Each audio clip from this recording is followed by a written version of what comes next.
Hi friends, it's Gwen. Welcome back to my channel. I'm starting another one of these project videos that I really don't even know what to call it. This time I'm reading some of Zoe Reads' recommendations. She did this video sometime in winter 2019. It was all of her favorite things cozy edition, and I'm all about that coziness.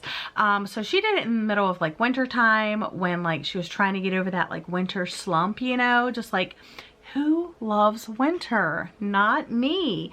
I'm all about that spring and summertime. We're almost there, but I did compile a list of 3 books that she recommended, 2 that she recommended in that cozy video, and then of course I need to read her favorite book of all time. So that's what this vlog is going to be. Let me introduce you to the books. First book I'm going to talk about is her favorite book of all time, and it is The Immortalists by Chloe Benjamin. This is one that I like hunted down at my local book exchange. I saw it in one of their Instagram pictures. I went there, it wasn't there, and then I like searched for their store and I found a copy. This is a book that I had on my radar before I knew it was Zoe's favorite book, but then I was like, confirmed, I need to read it. This tells the story of the Gold Children. There's 4 siblings that go to this fortune teller of sorts to find out when they are going to die, and this follows each of them on their journey to discovering if that actually is the case. So really looking forward to this one. And then the other two books came from her cozy recommendation, and it's these 2. So first we have Greenglass House, which is a middle grade story about this inn that's in this like, it's set during winter time. I mean, look at this. It's like a smuggler's inn. It's quiet during this season, but then these strangers go through the door and kind of everything changes. Yeah, on the first icy night of vacation, out of nowhere, the guest bell rings and rings again and again. And soon Milo's home is bursting with odd, secretive guests, each one's bearing a strange story that is somehow connected to the rambling old house. I just absolutely love this cover, and I'm just so happy to have this in my possession. I hope I love it as much as Zoe. And then the next one is The Snow Child, which is a Pulitzer Prize finalist. I don't know how to say the author's name, but this is set in Alaska in 1920. And then Jack and Mabel, they're childless, they're drifting apart. He's struggling to maintain the farm. She's crumbling from loneliness and despair. And then during the season's first snowfall, they build a child out of snow. The next morning, the child is gone, but they glimpse a young girl running through the trees. And then they kind of adopt her-ish, but I heard it's like fairy tale-ish and just like really lovely, and I'm really looking forward to this because I've seen this on a lot of like winter recommendation reading books. So yeah, I'm hoping to get to this. So these are the 3 books that I'm going to be reading in this vlog. If you're interested in any of my thoughts on a particular book, I will leave timestamps to the individual books down below. But I'm definitely going to be reading The Immortalists first because I've already started reading it. I wanted to give you an update of The Immortalists by Chloe Benjamin. I'm currently on page 58. I haven't been reading a lot today. I've been working on other videos and things like that, but I did read a little bit before I took a nap, so that's pretty much what I read. This story is unfolding quite differently than I thought it would. It has a lot to do with the family as a whole, and I knew it did. It's the 4 gold children. They go to this person that can predict the day they're gonna die, and then I thought there would be different sections for each child, like to the end of their life, but I'm only in the first part, and it's very much following like 2 of the siblings, and also like the death of the father and the 2 older kids. So I don't know, it's written differently than I thought it would be. A few things to note is that they do, because they don't initially share with each other the day that is their death day. But then on page 30 they do. So different years for all of them and stuff like that. And then Simon still does not reveal his day, but he says young. Simon is on his 7th cigarette. He takes a drag and exhales a smoke, keeping his eye on the wall. Young. How young? Clara asks. My business. Oh, come on. This is ridiculous. And then it just says, then how come all the rest of ours were so bad? So he doesn't really say, and that's whose like part we're in. Also, I thought it was interesting that Simon is gay. And part of his story is him moving to San Francisco because that's where there's like a larger gay population, communities, gay clubs, things like that. And yeah, it goes into that. And yeah, I think that's pretty interesting. But like I said, I'm not very far. Yeah, enjoying it so far. Just different than I thought it would be. Busy morning, you guys. I'm ready for work, kind of. I'm eating my breakfast and I'm like working on a video, but I wanted to update you on the Immortalists because I'm obviously still reading this. I am, was it 29% in? I'm right here, chapter 10. I just started part 2 and I finished Simon's part. Like I was saying, I didn't know too much about this book going in. I didn't know too much about the characters. All I knew is that the children went to this like fortune teller person to find out when they were going to die. Some of them believed it, some of them didn't. And then we're following them throughout their life. So it's very interesting that so much diversity has already been included in just this first part. So you're following 4 gold children. Their father dies. They're moving about their lives. So like 2 go off to college, 2 go to San Francisco. And we're following Simon in this first part. It's like, I guess, his part. And he's gay. And the only one that knows is his sister Clara. They run off to San Francisco together. Clara had plans to, and the mom knew, but Simon was only a sophomore in high school and he took off and went with her. And he's gay, and Claire's the only one that knew. He ends up kind of dating this black gay guy, which, I mean, I guess at the time was like super rare. And maybe still is. Like, it's kind of interesting because I felt like I got a lot of like, I don't know if it's considered gay history or LGBT history, but I felt like I actually got some, and that was probably the most interesting part. So this is set in San Francisco between 1978 and 1992, and it's just, what an interesting, devastating time. One of the things that stood out is they talked about Harvey Milk in here and his assassination and how much of a hit that was to the gay community in San Francisco at the time. I'm sure the LGBT community. But like I said, we're focusing on the gay community in this story. I started like fact checking some of the stuff, and it was called, back then, like initially, it was called gay AIDS, or gay cancer, or what was it, homosexual cancer or something like that. I don't know, it was so crazy. And then they talked about an article in here that they saw in the newspaper, like 41 homosexuals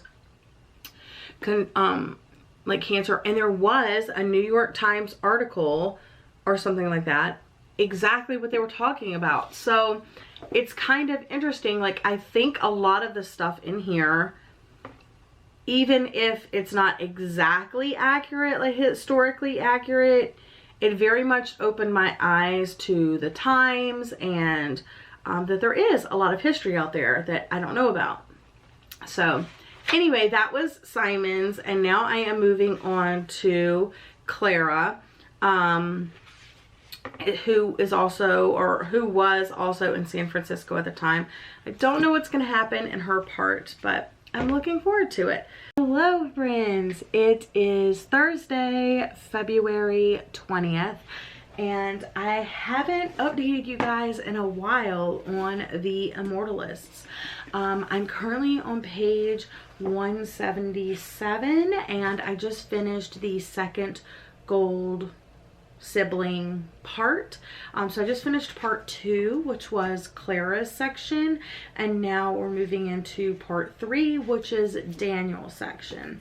So I'm a little bit more than 50% of the way done with the story, and if I'm being completely honest, I'm not loving it. I think it's the writing.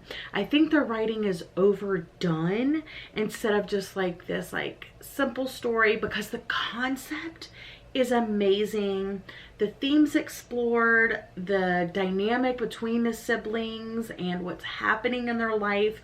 They're such unique, different characters, and I just absolutely love that about the story. However, the writing is so overdone. So I don't think I've talked about this before, but I wanted to revisit Simon's part and say that AIDS and promiscuity is maybe a content trigger warning I should mention. Moving on to Clara's part, mental health, a controlling and abusive relationship, and also suicides are content and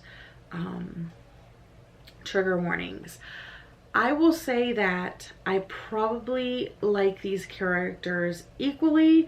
I really like that Clara is like this female magician in a time where that's not like a hugely popular thing. I also love Simon's little gay heart with all of my being. Basically, each of these stories of the characters is so unique, and I just love that they're siblings and they're so different from each other. Friends, it's Friday night. It's February 21st, and I wanted to update you on the Immortalists. I hope I finish this book tonight. I am currently on page 264. I have about 80 pages left. I should be able to read those tonight.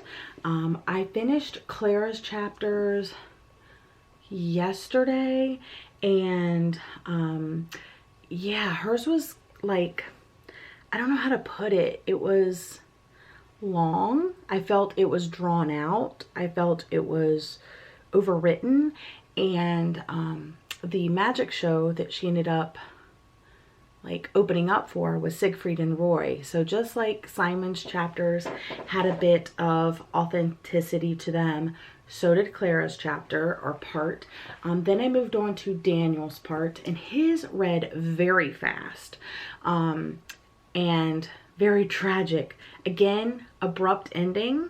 I wasn't quite, again, I had to reread it twice to get the full effect. I just don't think this is hitting me emotionally how it should, and I think that's why I'm not connecting with it, and it's taking me forever to read. Good morning, friends. It is Saturday, and I made my goal of finishing the Immortalists by Chloe Benjamin last night.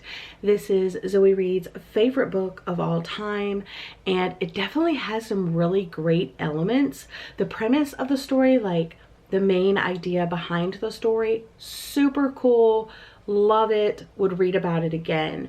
The characters, super diverse, very interesting, have lives unlike any other characters I've read. I love the sibling aspect. I love the family dynamics. I like that certain siblings were closer to others. I like their jobs. I like their life story. All of that, great. However, the pacing and the writing was way off. I'm talking way off.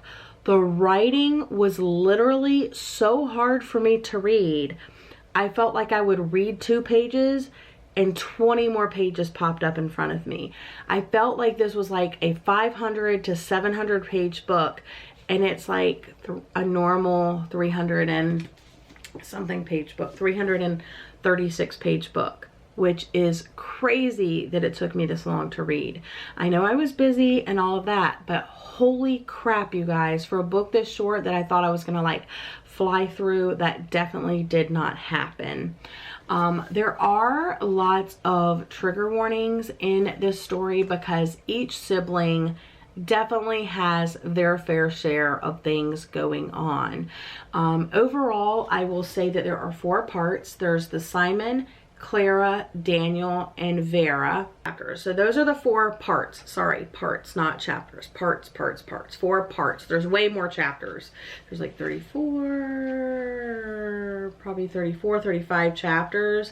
So whenever I say chapters, I mean parts. Okay, so there are 4 main parts. Each sibling has their own part, but there is a lot of overlap. Obviously, they're a family. Obviously, they're going to come into contact with one another. Obviously, they're going to think about one another, and their lives are going to kind of not revolve around each other, but like they're going to be heavily involved in each other's lives. I will say that the most interesting parts were Simon's part, the very first part you read, and Vera's part, the very last part that you read. At times, their parts were very hard to read, but they were by far my favorite parts, and the parts that almost got me feeling a little bit of sympathy, a little bit of sadness, a little bit of anything other than let me get through this book. I hope that helps some of you guys if you're thinking about picking this up, because Simon's, I was totally invested, even though it wasn't, how do I say this? Simon's part I really liked for the Simon parts. All the other stuff going on into the story, didn't really care for it. And that it took them to get to the woman on Hester Street to have their fortunes told and all of that, not really here for it. But yeah, overall, interesting story, just not done well in my opinion. So 2 out of 5 stars. Next up, I'm going into Greenglass House because I just need something different.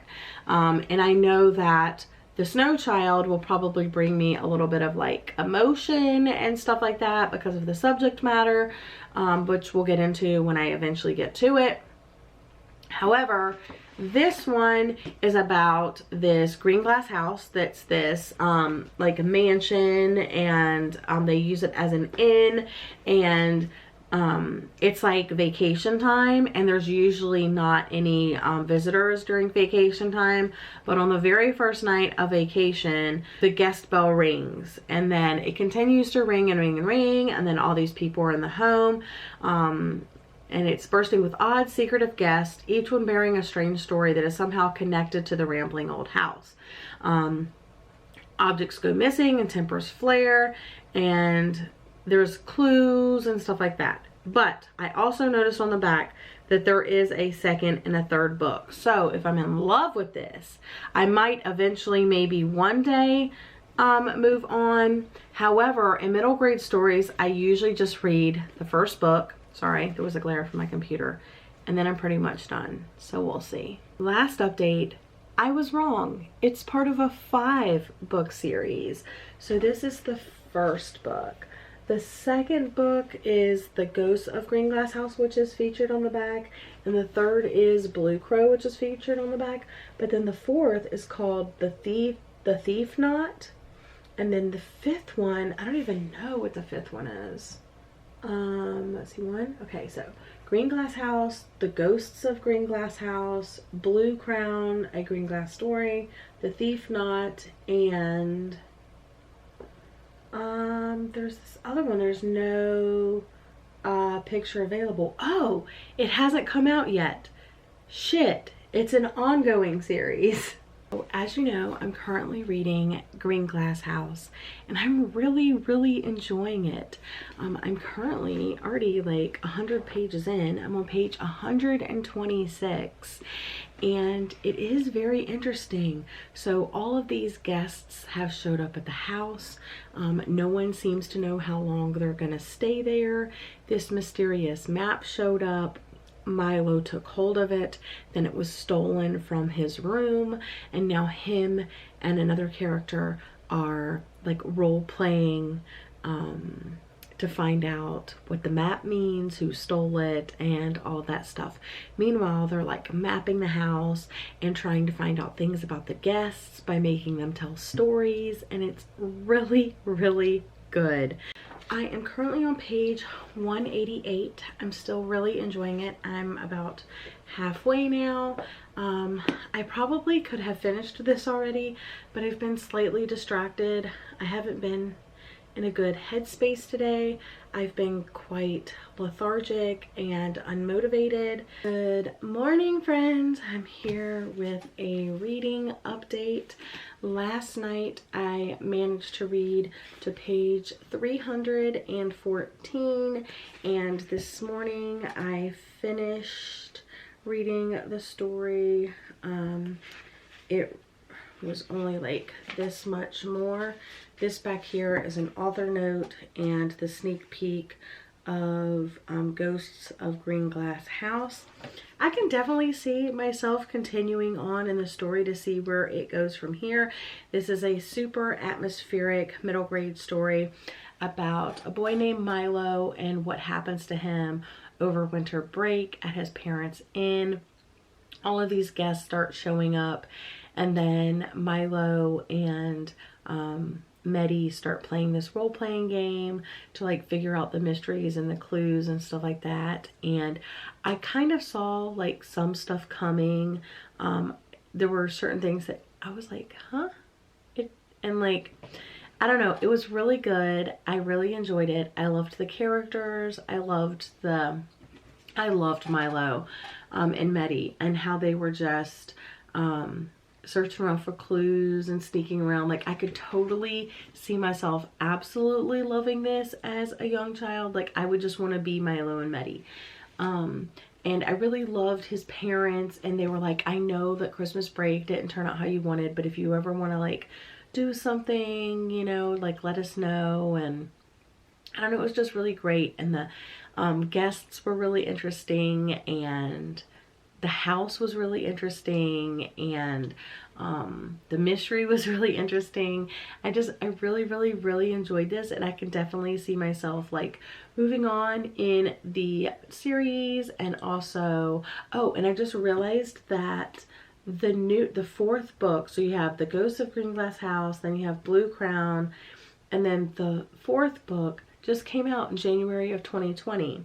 So yeah, and I think it's going to be like an ongoing series. But yeah, I really enjoyed this. I will say that the ending like wrapped up like a little too quickly. And, you know, obviously some things were like, what's the word I'm looking for?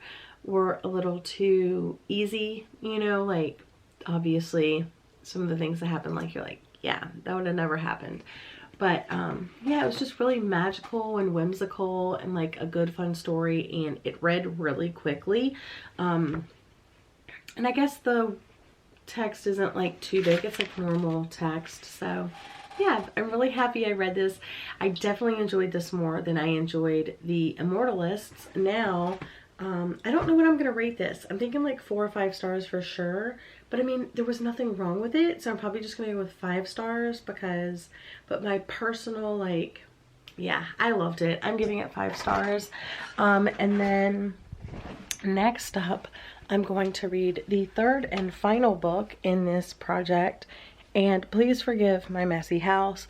I have not been feeling good, and yesterday was pretty bad, and I took some NyQuil last night, and I'm still kind of like woozy, but I also need to get myself together and film a video today.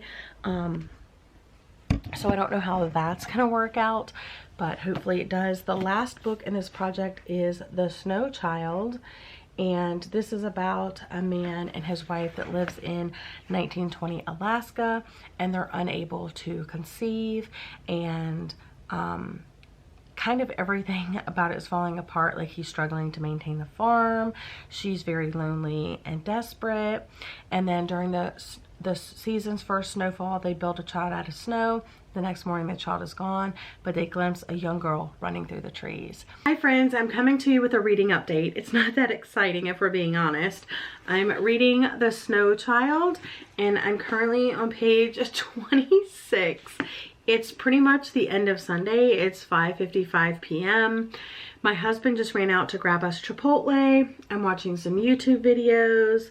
I'm downloading my short book recommendations video, and I'm probably not going to pick this up until before I go to bed. So I went ahead and started it, at least. That's a good thing. It starts off very sad. This woman or this wife, whatever, like the main character, one of the main characters, Mabel, she had a miscarriage like 10 years ago. Or no, not a miscarriage. Her baby was stillborn 10 years ago. And she hasn't really been able to overcome it. And now they live in like the wilderness in Alaska, like they're homesteaders. And she doesn't want really any contact with like other people or anything like that. They're kind of like down on their luck and they're trying to like get through this winter. And she just decides that she doesn't want to live anymore. So she walks, she thinks that she knows there's guns in the house, but she's like, that's too messy. And then what would people say about my poor husband? And what shame and anger would he harbor? So she decides that, it says not a soul to blame, not even her own. Oh, the river though, that was something different. Not a soul to blame, not even her own. It would be an unfortunate misstep, people would say. If only she had known the ice wouldn't hold her. If only she'd known its dangers. So she goes out to this river, and that's only on page 6, so. But she goes out to this river, and there's like parts that are frozen, but like she doesn't fall through the ice. So like obviously she's meant to like survive this and live another day. And I guess how they're making money right now is he's trying to work on their land and clear the trees and burn the stumps and all that to clear it so they can have farm and stuff like that in spring and sell like obviously whatever they plant. So in the meantime, he's clearing the land. I mean, he's getting older. He shouldn't be really kind of doing this type of work, but he has to because there's no other choice. She bakes pies and he drives them into town and sells them to this restaurant. And then the restaurant lady, he goes to deliver the pies and says, oh my gosh, everybody's always asking about your wife's pies. They're so delicious. They're like our best sellers. However, I have some bad news. I guess her husband's sister's coming to stay with them or something like that, and they can no longer buy the pies. So they're like, how are we going to do this? And that's really it so far. So it really just sounds like a bad time to be these people. So I'm really hoping that it picks up and it gets a little bit happier, because right now it's just so sad. Good morning, friends. It is Monday morning and I just finished my breakfast, but I'm sitting down to read The Snow Child. Like I said last night, I really didn't read that much. I'm currently on page 59, so chapter 7. And I'm enjoying it, but definitely not as much as Greenglass House. Hi friends, good morning. It's Tuesday. I'm about to sit down and eat my favorite breakfast, but I wanted to give you a reading update of The Snow Child. I did read some of this last night, and then I got really distracted. Currently on page 210, which is past the 50% mark. So I'm on track because I still have several days, but I want to try to like finish this off soon. That's my goal. So far I am enjoying it. It's not like I'm totally bored. It is actually quite interesting. I do have to keep reminding myself that it's set in the 1920s. But it is about Jack and Mabel, and they're trying to build and survive in Alaska during 1920s. Like they're building a homestead, so they just have this little cabin, and they're basically like living off of the land as far as like having to hunt down meat and you know, plant fields to save for the winter months and to sell and so forth. And their neighbors are very far away, if you could even consider them neighbors. There is a town like way out, and yeah, so it's like a harsh, brutal environment, and I definitely think it's atmospheric in that way, if that's something that you're looking for. I also think that the passage of time is skewed. So we definitely spend much more time reading about the winter time, and when it comes to like spring and summer, it was like just a chapter or two, and then you're jumping right back into the snowy times. And it's just interesting, but it's like there's not really much happening other than you're just following these people and things that are happening to them and stuff like that. Hi friends, it is Tuesday evening. It is 5:51 and I have not even bothered to pick up the Snow Child yet.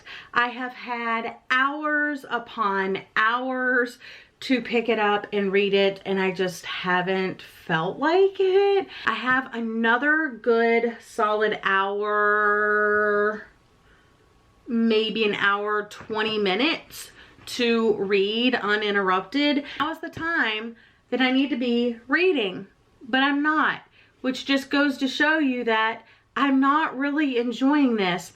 And I thought about DNFing it, like maybe I should, but I'm like, I'm already, you know, a good chunk through. I might as well go ahead and finish it and like see what happens.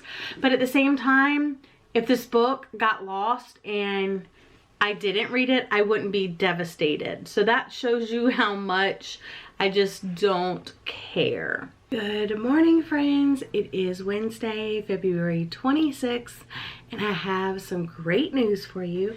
Last night I finished The Snow Child. I'm rating this story 2 out of 5 stars. Not because I hated it. I was just, it's one of those slower, like fairy tale stories that build and build and build and build. I did like the characters. Each character I could like picture in my head, and I thought that was done really well. Also like the isolation and the cold. This is definitely a great book to read in the winter time. It was hard to picture it being the 1920s. I mean, every once in a while something would come up that would remind you, but I had to keep telling myself it's the 1920s. It's the 1920s. But what really, really bothered me is that I pushed myself to finish this book, and it had literally the most ambiguous ending I could have imagined. It was an open-ended, leave you questioning, pondering what happened type ending, and I'm not a fan. Okay friends, so it's time to wrap up this project where I tried some of Zoe Reed's favorites, her favorite book of all time, and then 2 books that I read from her like get cozy reading recommendations. So the first book that I read is her favorite book of all time, The Immortalists by Chloe Benjamin, and despite its 2-star rating from me, I can definitely see why someone would absolutely love this. It's a story that seems to take a while to really get everything out, especially because you're following 4 siblings as they, as young children, go to this fortune teller, find out the day that they're gonna die, and then we follow each of the 4 siblings in different parts as we live out their life. And each sibling has their own set of circumstances that they're dealing with, and it's kind of, it makes you think, did they die because she predicted it, or did they die because they knew they were going to die on a certain day and they took certain actions? It definitely has a lot of trigger warnings. It definitely is sad, but it didn't pack the emotional punch that I thought it would. And because of the writing style, I was often confused what actually happened, and I would have to read like the last couple pages of each part again. The next book I read is Greenglass House by Kate Milford, and this is my favorite of the ones that I read. This is a middle grade story about a boy and his parents that run an inn, and all of these people come and stay with them over what is typically like a vacation time around Christmas time. And at first Milo's really upset about it, but then he gets involved in this like mystery and role-playing game, and it's just, I really liked this one. And I mentioned several times that there's more in this series.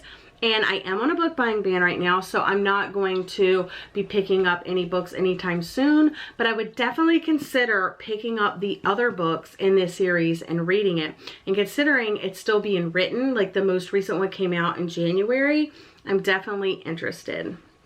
So I rated that one 5 out of 5 stars. So if you're looking for a good wintertime middle grade story, definitely consider that one.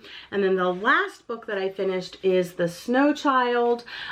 This is another great winter recommendation. So these are the two that she had that like cozy winter recommendation video, and abso-freaking-lutely, these are perfect for that. The Snow Child just wasn't my cup of tea. It was more of a like long drawn out story as well. And I rated it 2 out of 5 stars. It was interesting, and I felt like the characters were really well done, and kind of the isolation and the setting and the snow and all of that. But to me, I need, like, when I read a long drawn out story like that, I want a more solid ending, and I didn't get that in this book. I think I said like in my update, like that it had this open-ended ending. Short books, I don't mind an open-ended as much as like almost 400-page book where you're just reading and reading and reading to find out. And plus, like I said, I wasn't enjoying myself a lot. So because I kind of had to push myself to read this, and I am glad that I pushed myself to read it because some interesting stuff did happen. But for then it to have an open-ended ending really bothered me. And it wasn't open-ended in the fact that like you have no idea what happened with any of the characters. It's just that like the one guiding principle, storyline, theme behind this book is this a real person? Is this a child that has been living in the woods on her own and able to survive even when Mabel and Jack offered to take her in as their own? Or is she this fairy tale made from snow, like wood nymph, like snow spirit? And because that part of the story went back and forth so much, at the ending, I really wanted it's true, she's a real person, or she's not. And the problem with it is that it made you believe something every time. There were parts where you were like, no, like obviously no one has seen this child,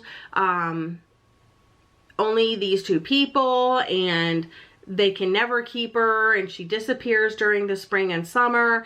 And then later on, you know, other people see her and you're like, okay, so she's real. And then things happen at the ending, so you're like, okay, was she not real? So I'm just so confused about what happened, and it makes me sad. It makes me sad for Mabel and Jack. It makes me sad for Garrett and his family. And I just don't know if it was a real person or not. I would like to say it was because the person aged, but things happened that like, I don't know. I just don't know. So I rated it 2 out of 5 stars. So my overall thoughts on Zoe's reading like tastes compared to mine is, especially during the winter months and like even her favorite book of all time, I think she enjoys more stories that are like more fairy tale, more drawn out, slower stories that like build, you know, and that's excellent. I think that's amazing, and I would definitely take recommendations from her in the future. But I'm really going to have to look at the synopsis of the book and see if it's something that I would be interested in. I kind of went into these blind. The Immortalists I was kind of interested in before doing this video, so I'm not sure what happened there. But for these two, I just picked them up because they were in that video.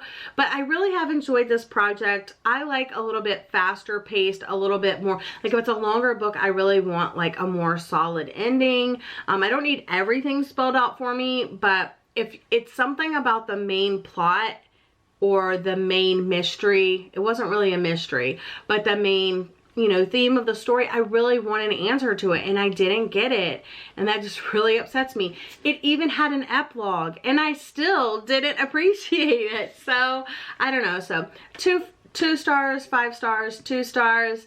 Crazy reading project, but I hope you guys enjoyed. I don't know when I'm gonna do another of these like taste test project videos, but I definitely have lots of video ideas coming, so stay tuned for those. Like I said, leave a comment down below and let me know if you have read and enjoyed any of these and what you thought. But that's all for today's video. I hope you're having a lovely day or night, and I'll see you guys again soon. Bye!